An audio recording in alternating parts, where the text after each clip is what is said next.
আসসালামু আলাইকুম সম্মানিত প্রিয় ভিউয়ার্স, সিলেট সদর উপজেলার ৩ নং খাদিমনগর ইউনিয়নের ৭ নং ওয়ার্ডের আলীনগর গ্রামের বন্যার পরিস্থিতি দেখার জন্য আমরা এই মুহূর্তে আসছি। মিডিয়াস ইনফোতে আপনাদেরকে স্বাগত। এটি একজন মৎস্য ব্যবসায়ীর ঘর, প্রায় ডুবে গেছে।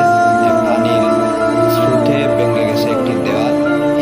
এর পাশে আবার টিনের যে বারিন্দাটি রয়েছে এটি আবার প্রায় ডুবে গেছে। প্রিয় ভিউয়ার্স, আমাদের সাথেই অত্যন্ত দুঃখের জনক একটি ঘটনা আপনাদের শোনাবো। এই যে মানুষগুলা বন্যার পরিস্থিতিতে খুবই ভয়াবহ অবস্থা তাদের, তারা নিজের জানটা কোনো রকম নিয়ে ছেলে সন্তান নিয়ে চলে গেছে আশ্রয়স্থলে। এরই মধ্যে নাকি চুরি হচ্ছে। এই ঘটনাটি আপনাদেরকে দেখাচ্ছি। তারই পাশে দেখুন একজন গরিব মানুষের ঘর, হয়তো টিনের ছাপটা দিয়ে ওরা এই ঘরটি পুরোটাই ডুবে গেছে। সামনে দেখুন আপনারা একটি ঘর দেখাচ্ছি।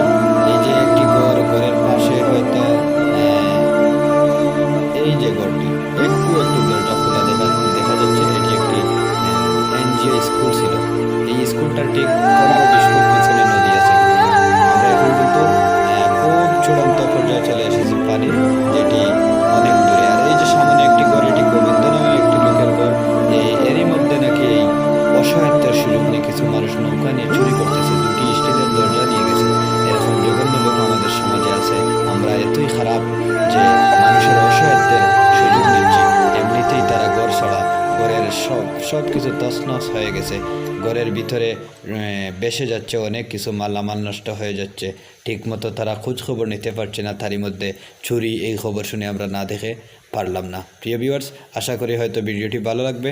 আমাদের সাথেই থাকুন। বিডিএস ইনফো চ্যানেলটি সাবস্ক্রাইব করে বেল আইকনটি বাজিয়ে রাখুন। ধন্যবাদ।